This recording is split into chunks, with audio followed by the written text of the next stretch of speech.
জয় বাংলা,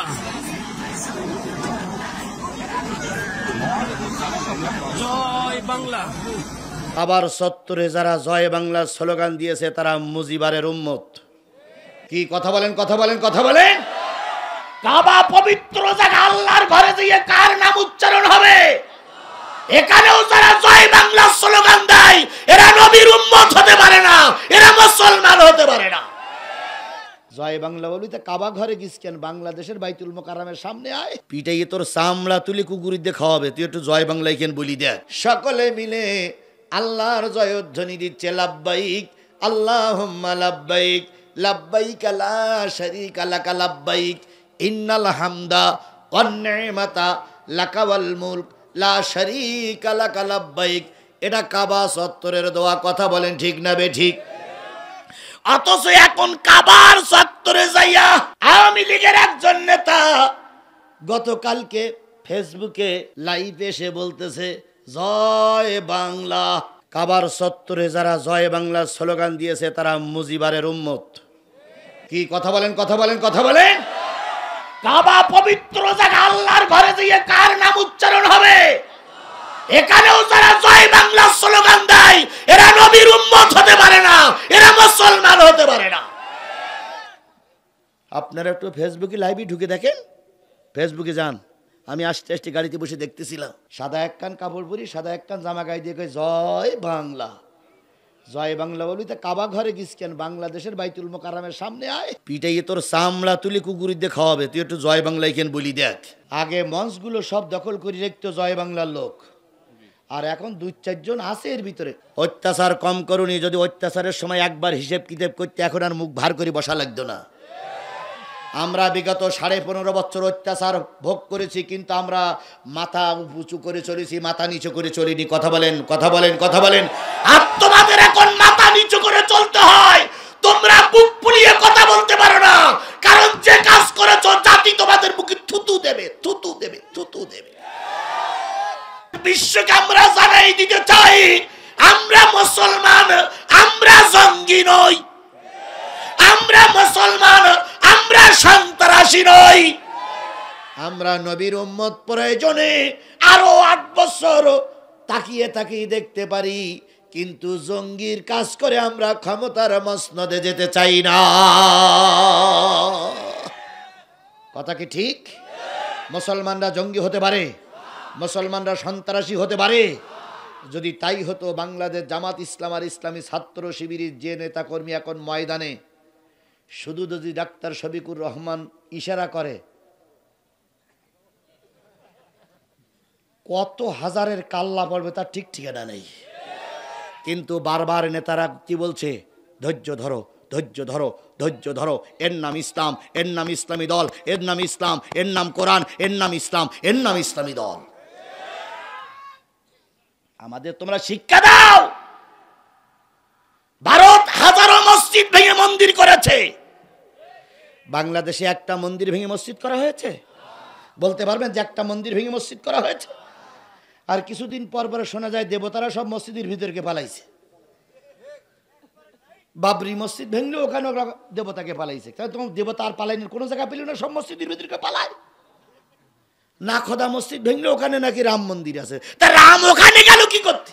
রাম আর পালাইনে জায়গা পেল না, সব মসজিদকে পালাই। তাহলে তোমরা কত বড় শয়তান, তোমরা তাড়াতে চাও রামের মেরিসা সহ্য করতে না পেরে রাম মসজিদে দিয়ে আশ্রয় এনেছে। তাহলে বোঝা গেল মসজিদ হলে আশ্রয় স্থল, মসজিদ হলো নিরাপদ জায়গা। কথা বলেন ঠিক না বেঠিক? আর বিশ্বের যারা আছে তারা সব জঙ্গি, কেবলমাত্র ইসলামী দল যারা তারাই শান্তিপ্রিয় দল। ইসলাম শান্তি, আমরাও শান্তিপ্রিয় দল। কাউয়া কাদের বলেছিল যদি ক্ষমতার থেকে আমরা নেমে যাই, কাউয়া কাদের কোন জায়গায় আছে আর তোমার ম্যাডাম কোন জায়গায় আছে, টাকাই টাকা দেখো তো কয় হাজার লাশ পড়িস, কয়টা লোকের বাড়ি ঘর পড়াইছি আমরা। হ্যাঁ, কিছু আবেগী লোক থাকে, দুটো একটা হয়তো অনাকাঙ্ক্ষিত বা হয়েছে, সঙ্গে সঙ্গে আমরা ট্যাকেল দিয়েছি না দেইনি? আমার নেতারা রাত দিন 24 ঘন্টা পরিশ্রম করে সেগুলো আওতাধীনে এসেছে। কথা বলেন, কথা বলেন, কথা বলেন। এখনো বাকবাকুম করতেছো, জিপ টেনে ছিঁড়ি ফেলবে একদম। আবার উনি আবার সীমান্তের পাশে বসে বসে মাঝে মাঝে টু দিচ্ছে আর বলতেছে আমি ওই পাশেই আছি, চট করে ঢুকে পড়বো। আচ্ছা, উনি চট করে ঢুকে পড়বার আমরা আঙুল চষবো? আইসো চট করিয়া আয়না ঘর তোমার জন্য রাখছি গো সাজায়া, আইসো চট করিয়া আয়না ঘর তোমার জন্য রাখছি গো সাজায়া।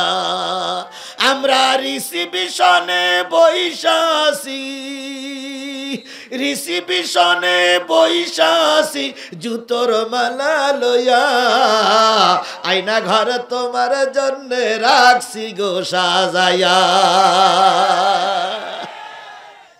নির্বিচারে মারস মানুষ ক্ষমতার লাগিয়া, কথা বলেন কথা বলেন। বিটিআর হত্যার জন্য এই ফিরাউনের বাচ্চারা দায়ী। হেফাজতের আলেমদেরকে লাইট নিভাইয়ে রাতের অন্ধকারে গুলি করে মারার জন্য এই পেটকির বাচ্চাই দায়ী। আল্লামা সাঈদী রায়ের পরে 2 দিন 3 দিনে 300 লোককে গুলি করে মারার জন্য এই পেটনির বাচ্চা দায়ী।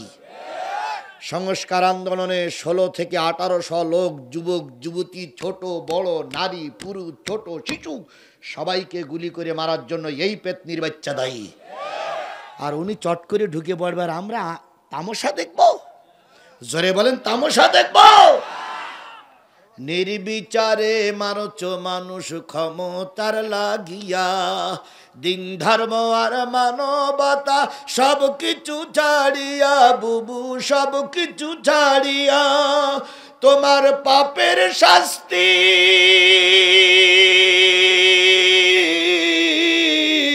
পাপের শাস্তি পাইতে হবে, যাইও না ভুলিয়া, আয়না ঘর তোমার জন্য রাখছি গো সাজাইয়া, বুবু আইসা চট করিয়া, আয়না ঘর তোমার জন্য রাখছি গো সাজাইয়া। বিগত 50টা বছর আমরা অনেক সরকার দেখেছি, বিগত 50টা বছর অনেক দলকে আমরা ক্ষমতায় দেখেছি। আমি কারোর নাম বলে ছোট করব না। কেউ আল্লাহর কোরআন দিয়ে দেশ শাসন করেনি। আমরা কি একটা বার আপনার পায়ের পরে হাত থেকে বললাম, আমি একটা বার কোরআন ওয়ালাদের দিয়ে একটু পরীক্ষা করতে পারি না ভাই? একটা বার, শুধু একটা বার আমি আপনার পায়ে ধরে বলে গেলাম, কয়বার? একটা বার আমরা তো টেস্ট করে দেখি। যদি ভালো কাজ না করতে পারে 192 তালাক দেব। জীবন আর আমাদের সামনে যেন কথা বলতে না পারে, কাজ আমি করে ছাড়বো। যাদের পক্ষে দালালি করছি ওদের পক্ষে দালালি না করে ওই বামপন্থীদের পক্ষে দালালি করবো। একটা বার কি একটু পরীক্ষা করতে পারবো না ভাই? পরীক্ষা করি অন্তত তাদের দোষটা বলি। এখন তো দোষ বলতেছি, এই দোষটা অন্তত পরীক্ষা করার পরে বলি। যদি দেশে শান্তি দিতে না পারে আমরা একটা বারের জন্য ওদের পক্ষে দালালি করব না। তাহলে একটা বার কোরআন আল্লাহরা ক্ষমতায় যাক, এটাকে আপনারা চান? কারা কারা চান একটু হাত তুলে আল্লাহরা দেখান তো, কারা কারা চান? আয় আল্লাহ, জি।